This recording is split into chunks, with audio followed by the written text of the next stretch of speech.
Hey guys, Veronica here.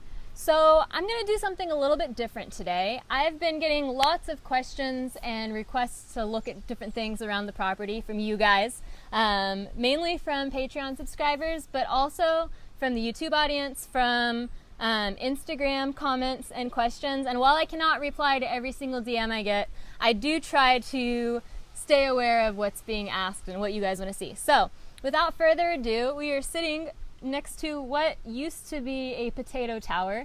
As you can see in the background here, there is now a compost tower, which I swiped the wire off the potato tower because the greens were starting to die back and look sad. And then I came out here today and something had been digging in here. It looked like some sort of animal digging for insects or potentially potatoes. So I decided to go ahead and salvage what potatoes I could find in this space and potentially save them for seed for next year. And so I'm going to do a little roving camera for your alternate shot today because we have a storm moving in and I don't know how much time I have as far as to shoot before it starts dumping rain. But you can see these potatoes look good. They're pretty clean looking, nice like uniform size for the most part. I think that they would have gotten much nicer had we not had so much rain as we have recently, but you know, you do what you can and you harvest when things start looking bad to try and preserve at least a little bit of seed genetics, if not, you know, potentially an edible crop. But I just wanted to show you the soil in this space. And so I'm going to dig down into this pile. So this is what I've been looking for to grow potatoes as far as the color and texture of the soil. And you'll see this soil is actually a mix of the hay bedding that is coming out of the chicken coop that's right next to this, as well as just, you know, some general compost and soil that I've been adding, kind of alternating layers in this space. So I don't know in terms of like how safe these are to eat because they did have some pretty fresh manure on them at multiple times through the season.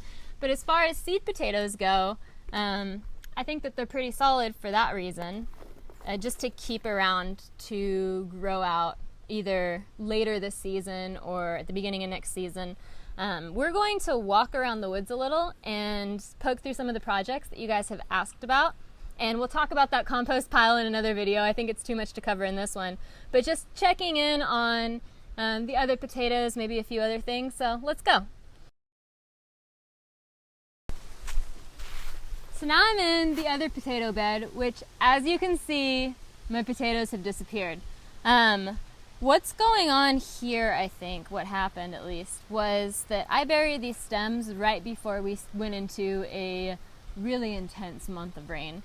And what happened, and I'll take my roving camera for this, and I can just pull it out right here actually, is what happened is that these potatoes with the stems buried, we got so much rain that these stems just started rotting, and basically it was the equivalent of damping off on the tops. Now there are still, when I dig down in here, I do still find some little seed potatoes that had come off of the stems here. So I know that they still have a chance of growing.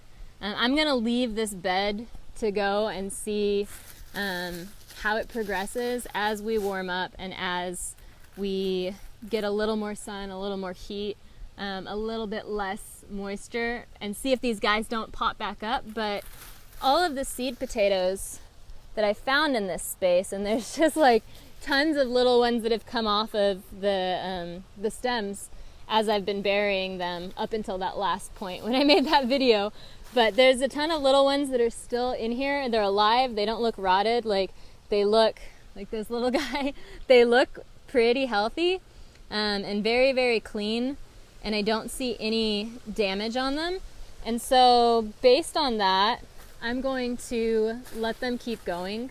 If I were to see any like really soft potatoes, anything that had signs of like a mold or mildew or fungus, other than a little bit of aerial insect damage, like I don't see issues with these besides the fact that they've been waterlogged for over a month. So we are going to leave these be. I have a few other root crops I think I'm going to plug in here in some of the empty spaces since I don't anticipate these running all over. And yeah, and then we're going to see how they do from there. And I really want to show you guys the peppers that I have planted in the woods next because they're all around me here to the side of the potato bed, and they're doing so well, even though we've just been getting dumped on. I think that the majority of this video is going to be don't overwater your plants because this was what will happen, but I didn't really have any control over that short of tenting the entire forest. So hoping the canopy helps break whatever storm is rolling in right now, because this ground already feels fairly wet. I'm pretty happy with the compost blend I did in here, because as you can see, it's not like really sticking together, so it's not holding crazy amounts of moisture. The last storm was, I don't know, like 3 or 4 days ago now, but you know, we're kind of making this up as we go along and seeing, can this work to support these plants? And these guys look way better than the ones I had in the tower that was fully exposed, so at least we know the trade-off with coverage is actually helping them out in this instance. So let's go look at the peppers. And so here we are now looking at the peppers in this part of the forest. I'm gonna get you guys close-ups on these. Some of these are not doing great, but some of them are definitely recovering. So there's a few, like this guy, he's not looking great. That's an overwintered one. But there's a few in here that are just starting to come back really nicely.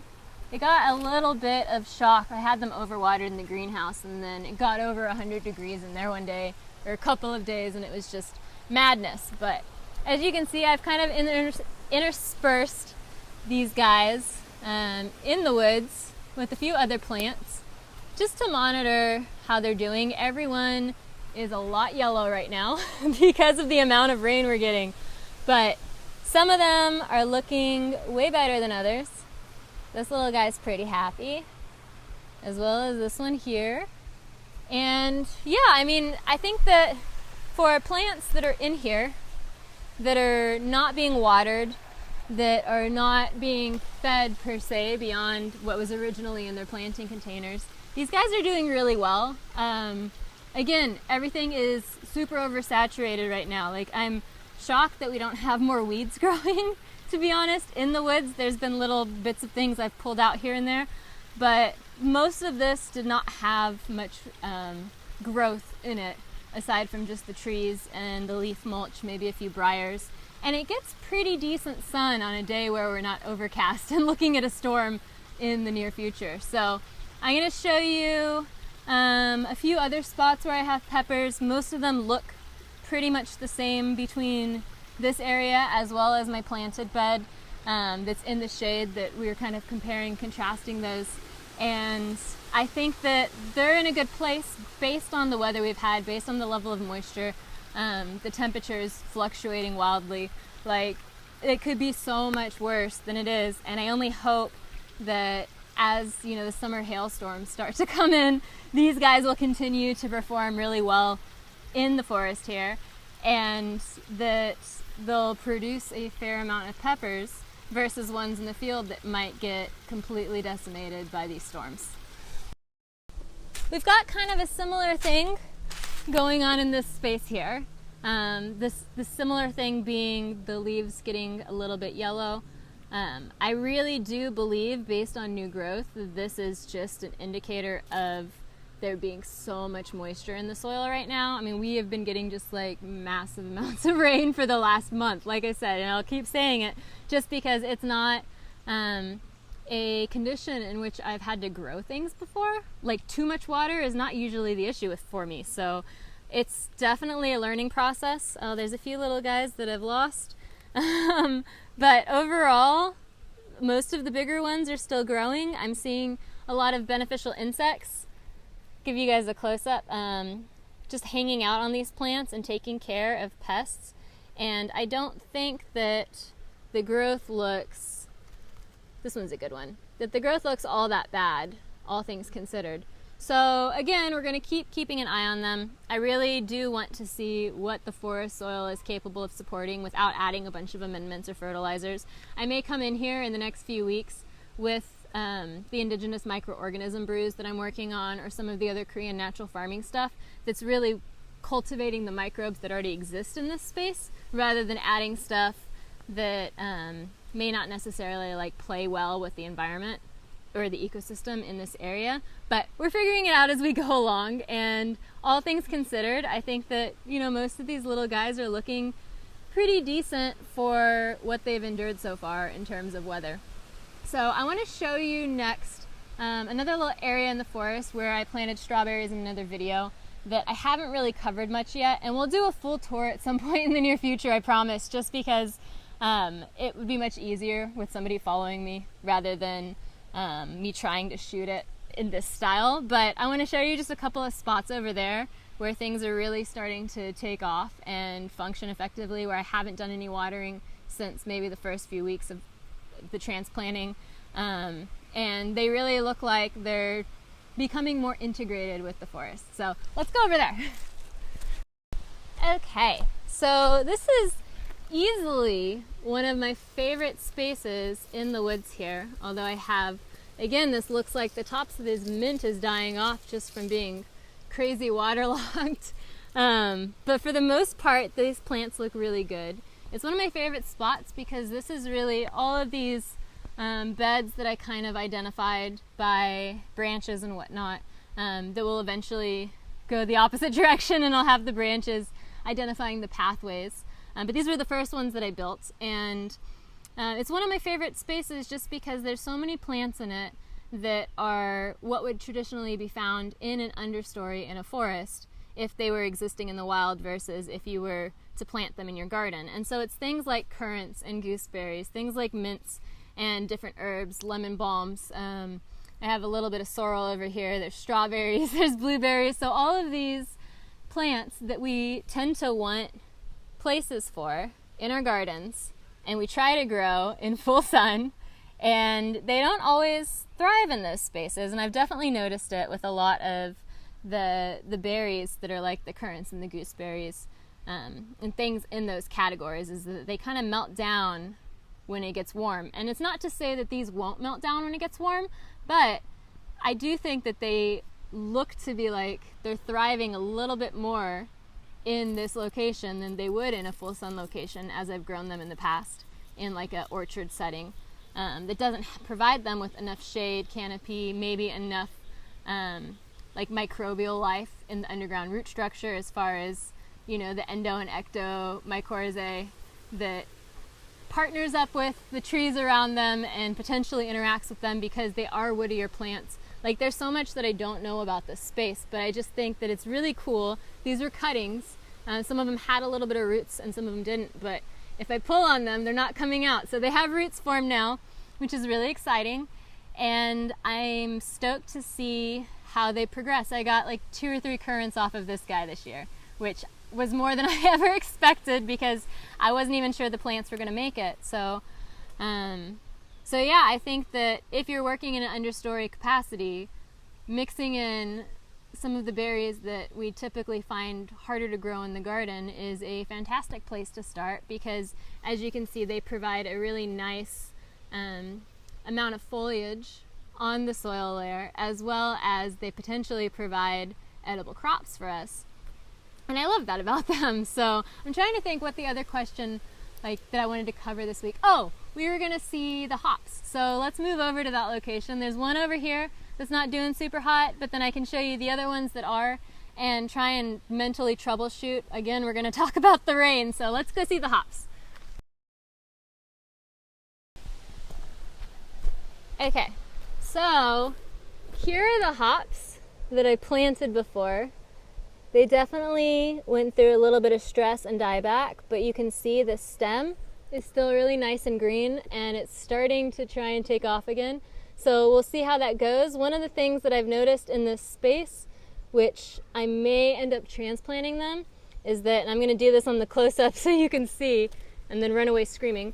I've noticed that there's this big old ant pile that's forming right in here, and I'm hoping that they're not going to eat my hops. I don't know anything about hops and ants. If you do, let me know in the comments below, and maybe I will transplant this guy. But I think that because it's so close to the water, you can see the water's down a little right now, but because it's so close to the water, I think that's what's happening here is the soil is really, really saturated, even though it drains well, because it's on that water line. So I'm going to show you the ones that are not sitting so close to the water, and We can decide if it's the wetness or the ants or both, but we're gonna walk over there now.